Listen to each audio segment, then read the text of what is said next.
Ashima. Welcome to my English class.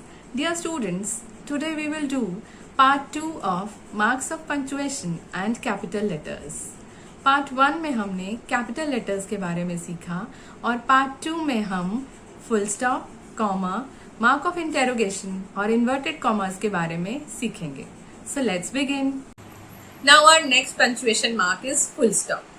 Full stop is a very easy I think punctuation mark. कहाँ use करते हैं बहुत सारे बच्चों को अच्छे से पता होगा, बट फिर भी मैं आपको बता देती हूँ कि सबसे पहले तो हमें फुल स्टॉप का use end of the sentence में करना होता है. जब भी हमारा कोई सेंटेंस एंड हो जाता है लास्ट में हमें फुल स्टॉप लिखना होता है. लेकिन कई सेंटेंसेस अगर हम क्वेश्चन पूछ रहे हैं तो वहां पर हम फुल स्टॉप यूज नहीं कर सकते, वहां हमें क्वेश्चन मार्क यूज करना पड़ेगा. तो इसीलिए जरा ध्यान से देखना आप लोग कि कहाँ पर हमें फुल स्टॉप यूज करना है. ओके, तो एग्जाम्पल देख लेते हैं. Mohan is a good singer. This is a simple sentence. Assertive sentence means positive और नेगेटिव सेंटेंसेस जो हमारे होते हैं दैट आर असर्टिव सेंटेंसेस, और इनके एंड में हमेशा हम फुल स्टॉप लगाते हैं. Similarly post this letter. Now post this letter is an imperative sentence, और इम्पेरेटिव सेंटेंस के एंड में भी हम फुल स्टॉप का यूज करते हैं. Okay, next in short forms of abbreviations. अभी इससे पहले भी हम कैपिटल लेटर्स में भी एब्रीविएशंस कर चुके हैं, जहां पर हमने फर्स्ट लेटर्स को कैपिटल रखा था और वहां पर मैंने आपको बताया था कि यहाँ बीच में फुल स्टॉप्स नजर आ रहे हैं, लेकिन अभी हमने उनके बारे में बात नहीं की थी. तो यहाँ पर हम बात करने वाले हैं फुल स्टॉप के बारे में. तो देखिए, जब हमने लिखा ML वर्मा मीन्स मोहन लाल वर्मा, तो जब हमने इसकी एब्रीविएशन लिखी तो हम लिखेंगे M.L. वर्मा. लेकिन अगर हम लिखते हैं मोहन लाल वर्मा, हम कंप्लीट लिखेंगे, तब हमें बीच में फुल स्टॉप्स नहीं लगाने होंगे. फाइन. अगर हम सिर्फ शॉर्ट फॉर्म लिख रहे हैं तभी हमें फुल स्टॉप्स लगाने होंगे. For example MBBS. फाइन. तो M.B.B.S. अब मैं फुल स्टॉप नहीं कह रही हूँ, यहाँ पर मैं फुल स्टॉप को डॉट कह रही हूँ. That will be more easier for you to understand. Likewise अगर हम लिखते हैं MP which is the abbreviation of member of parliament, तो यहाँ पर भी हम कैसे लिखेंगे M.P. और कैपिटल लेटर्स लिखेंगे. Fine. Similarly NRI non residential Indian, तो यहाँ पर भी हमने एब्रीविएशन यूज की है. We will write N.R.I. अब डॉट्स लगाने से, फुल स्टॉप लगाने से हमें ये क्लियर हो जाता है that this is not a word, this is an abbreviation. तो एब्रीविएशन लिखने के लिए, एब्रीविएशन हमें पता चल जाए कि ये किसी वर्ड की एब्रीविएशन है, उसके लिए हमें फुल स्टॉप्स लगाने बहुत ज़्यादा ज़रूरी है ताकि हम उसे as a single word read ना करें. फाइन. सिमिलरली मिस्टर में हम R के बाद डॉट लगाएंगे, हम M के बाद डॉट नहीं लगाएंगे. Fine.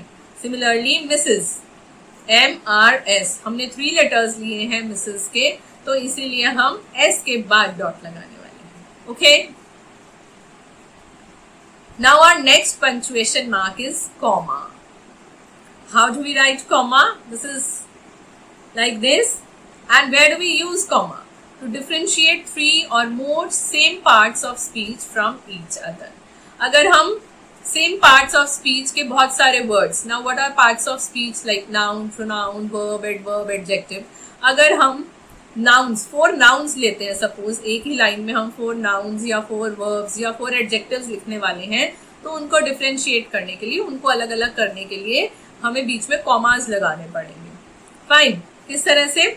I want a pen, a pencil, an ink pot, a few books, some papers and a table. Now here pen, pencil, ink pot, books, papers and table, these all are nouns. और इन nouns के बीच में हमने commas लगाए हैं. लेकिन जो हमारे last 2 nouns होते हैं उनके बीच में हम comma नहीं लगाते हैं, उनके बीच में हमें and या और लगाना होता है. Fine. Similarly in the next sentence you can see he is kind, brave, gentle and handsome. अब kind, brave, gentle और handsome जो हैं आपके एडजेक्टिव्स हैं, और इन एडजेक्टिव्स को भी डिफरेंशिएट करने के लिए हमें बीच में कॉमास लगाने होंगे. Fine. So we will write a comma after kind, then brave, but not between gentle and handsome. तो जो हमारे लास्ट के 2 रह जाते हैं सेम पार्ट ऑफ स्पीच, उनके बीच में हम कॉमा नहीं लगाते हैं, उनके बीच में या तो एंड आएगा या फिर और आएगा, depending upon the meaning. Fine. Now where else we use comma? With opposition means to add details to any word. जब हम सब्जेक्ट या ऑब्जेक्ट के बारे में लिखते हैं और उसके बारे में कुछ एक्स्ट्रा इंफॉर्मेशन हम देने वाले हैं, तब भी हमें कॉमा का यूज करना पड़ता है. For example, Akbar the great ruled India for a long time. अब यहाँ पर हमें स्ट्रेस देना है अकबर द ग्रेट. हम साथ में एपोजिशन का यूज कर रहे हैं. फाइन. देखिए, रूल्ड आपकी वर्ब है और इससे पहले अकबर द ग्रेट जो है आपका सब्जेक्ट है, और सब्जेक्ट में हमारे पास सब्जेक्ट अपोजिशन के साथ यूज हुआ है, इसीलिए अकबर के बाद आपको कॉमा लगाना पड़ेगा और द ग्रेट के बाद भी आपको कॉमा लगाना पड़ेगा. Fine. Similarly, Pawan my friend is a reporter. तो यहाँ पर पॉज लेने के लिए, एक्स्ट्रा स्ट्रेस देने के लिए भी आपको कॉमास का यूज हम करते हैं. Fine. And the next use of comma is between reporting verb and reported speech sentences of direct narration. जब हम direct narration लिखते हैं तो हमें पता है उसके दो पार्ट्स होते हैं, reporting verb and reported speech. अब reporting verb और reported speech को differentiate करने के लिए हमें बीच में comma का use करना पड़ता है. For example, Navneet said, comma, inverted commas begin, I am going to Delhi, full stop, inverted commas, close. तो यहाँ पर Navneet said is reporting verb, उसके बाद हम कॉमा लगाएंगे, और I am going to Delhi is reported speech. तो इन दोनों को अलग करने के लिए हम कॉमा का यूज करेंगे. Similarly, Radha said I love Krishna.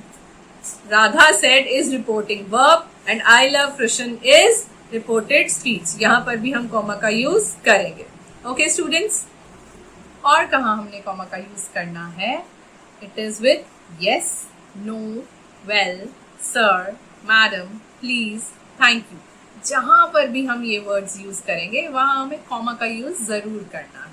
For example, yes, I will help you. अब यस के बाद हमें थोड़ा सा पॉज देना है. फाइन. तो हमने कॉमा का यूज कर लिया. Likewise, may I come in, sir. अब यहाँ पर हम सर से परमिशन ले रहे हैं अंदर आने के लिए, तो मे आई कम इन के बाद हम थोड़ा सा पॉज देंगे और उसके बाद हम बोलेंगे sir and then question mark. Right. Similarly, keep silence please. यहाँ पर भी हमने कॉमा का यूज किया after silence and before please, थोड़ा सा पॉज देने के लिए. Similarly, well, I can not come today. Well के बाद हमने कॉमा का यूज किया. फाइन. नेक्स्ट हमने कॉमा का यूज कहाँ करना है? To separate date, day from year. Now this is a very important use. अब डेट में हम तीन चीजें लिखते हैं, month, date and year. Fine. तो इनमें भी हमें कॉमा का यूज करना पड़ता है. अब डेट लिखने के भी दो तरीके हैं, एक अमेरिकन स्टाइल और दूसरा ब्रिटिश स्टाइल. दोनों ही करेक्ट हैं, लेकिन ज्यादातर हम ब्रिटिश स्टाइल फॉलो करते हैं क्योंकि ब्रिटिशर्स हमारी कंट्री में आए थे. तो अगर हम ब्रिटिश स्टाइल की डेट लिखते हैं तो उसमें आपको डेट पहले लिखनी होती है. For example, 10th December, 2022. Fine. और यहाँ पर आप मंथ के बाद कॉमा लगाएंगे, ईयर से पहले और मंथ के बाद आपको कॉमा लगाना होगा. और अगर आप 10th लिख रहे हो तो यहाँ पर आपको TH या ST फर्स्ट लिखते हो तो ST और ND इस तरह से लिखना होगा. फाइन.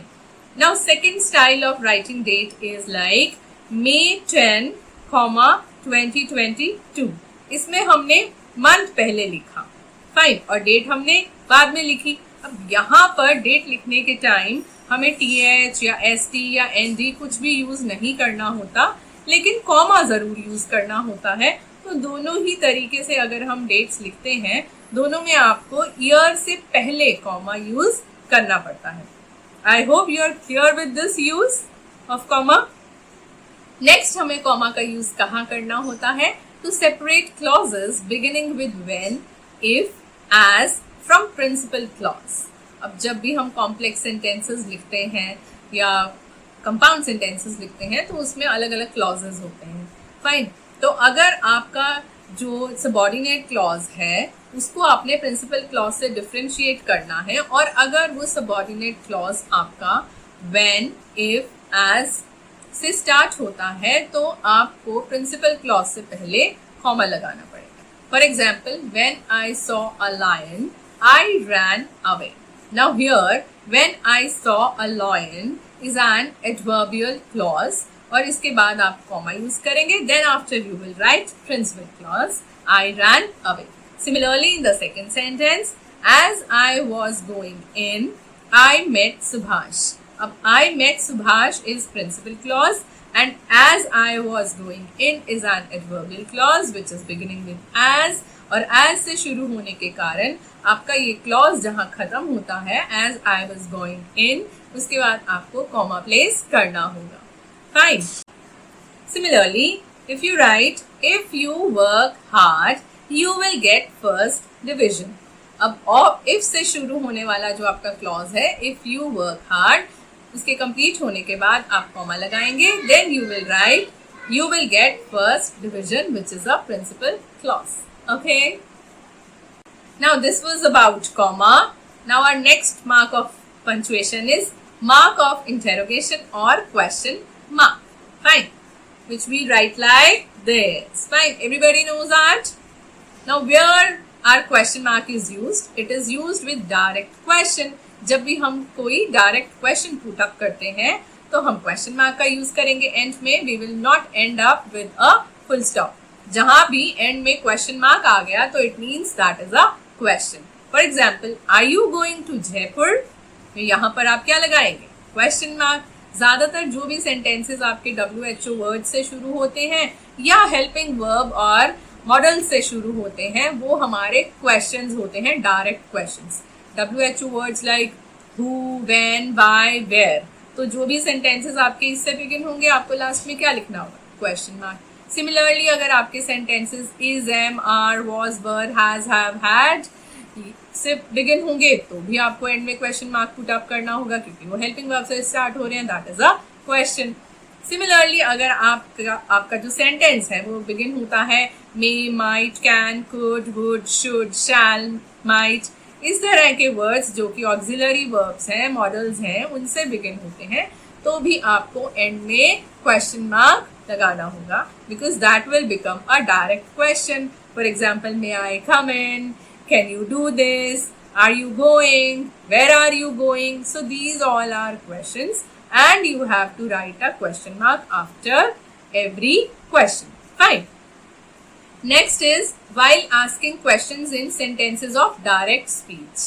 अभी आपको मैंने पहले बताया WHO words और helping verbs और auxiliary verbs means model से अगर आपके sentence begin हो रहे हैं तो वो direct questions होते हैं और उनके last में आपको question mark लगाना है. लेकिन कुछ sentences ऐसे भी होते हैं जो इन words से begin नहीं होते, वो डायरेक्ट स्पीच के हो सकते हैं. तो वहां पर आपको कैसे रिकॉग्नाइज करना है कि ये एक क्वेश्चन है, आपको क्वेश्चन मार्क लगाना है. It will be of direct speech. For example, the mother said where are you going. अब यहाँ पर द मदर सेड आपका एक डायरेक्ट स्पीच का सेंटेंस है. तो वेयर आर यू गोइंग के बाद आप क्वेश्चन मार्क लगाएंगे और उसके बाद आप इन्वर्टेड कॉमास लगाएंगे. बट अगर हम इसी सेंटेंस को डायरेक्ट स्पीच को हम इनडायरेक्ट स्पीच में कन्वर्ट कर देते हैं. For example, the mother asked where I was going. ये आपका इनडायरेक्ट स्पीच बन जाएगा. यहाँ पर सेड की जगह क्या आ गया? आस्क्ड आ गया. वेयर रहा लेकिन फिर भी वो इनडायरेक्ट स्पीच बन गया बिकॉज हमने यहाँ पर लिखा आस्क्ड. फाइन. तो अगर इस तरह का सेंटेंस आता है वो आपका इनडायरेक्ट स्पीच का सेंटेंस बन जाता है और उसके एंड में आपको क्वेश्चन मार्क नहीं लगाना, उसके एंड में आपको फुल स्टॉप ही लगाना है और इन्वर्टेड कॉमास भी यूज नहीं करने होंगे. Fine. So this was about question mark. I hope you are clear with this. Our next punctuation mark is inverted commas. Now where do we use inverted commas? First of all we use in direct speech. जब भी direct speech के sentences होते हैं तो वहां हमें inverted commas लिखने होते हैं. कहाँ पर लिखेंगे हम? रिपोर्टेड स्पीच जो होती है वो हमेशा आपकी इन्वर्टेड कॉमास में होती है. For example, I said to him. Now I said to him is reported verb. इसके बाद हम लगाएंगे कॉमा और जो हमारी रिपोर्टेड स्पीच है व्हाट आर यू डूइंग वो हम हमेशा इन्वर्टेड कॉमास में एनक्लोज करेंगे. Fine. Next, where do we use inverted commas? Titles of books, poems, chapters, films, etc. जब भी हमें इनके टाइटल्स लिखने होते हैं. फाइन. अब जो टाइटल का नेम है वो हमने कैपिटल लेटर में लिखना होता है, ये हम पहले ही सीख चुके हैं. लेकिन इनके टाइटल को हमने एनक्लोज करना है इन्वर्टेड कॉमास में. For example, Shakespeare wrote the play Hamlet. अब Hamlet is a name of a play written by Shakespeare. तो इसको हमने इन्वर्टेड कॉमास में एनक्लोज करना है to give importance to the name of title. Similarly, Robert Frost wrote the poem Dust of Snow. Now Dust of Snow is also a title of a poem, so इसे भी हम inverted commas में enclose करेंगे. Similarly, I am reading the chapter The Fun They Had. The Fun They Had आपका chapter का name है, इसे हम inverted commas में लिखेंगे. Similarly, I have seen the film Dangal. Dangal film का name, सिर्फ film का name आप inverted commas में enclose करेंगे. Okay? Now, this was all about inverted commas. So this was part 2 of marks of punctuation, in which we studied about full stop, comma, mark of interrogation and inverted commas. Next part में हम apostrophe, semicolon, colon, mark of exclamation और hyphen के बारे में पढ़ेंगे. I hope ये part आपको अच्छे से समझ में आ गया होगा. See you in the next video. Till then, take care. Bye bye.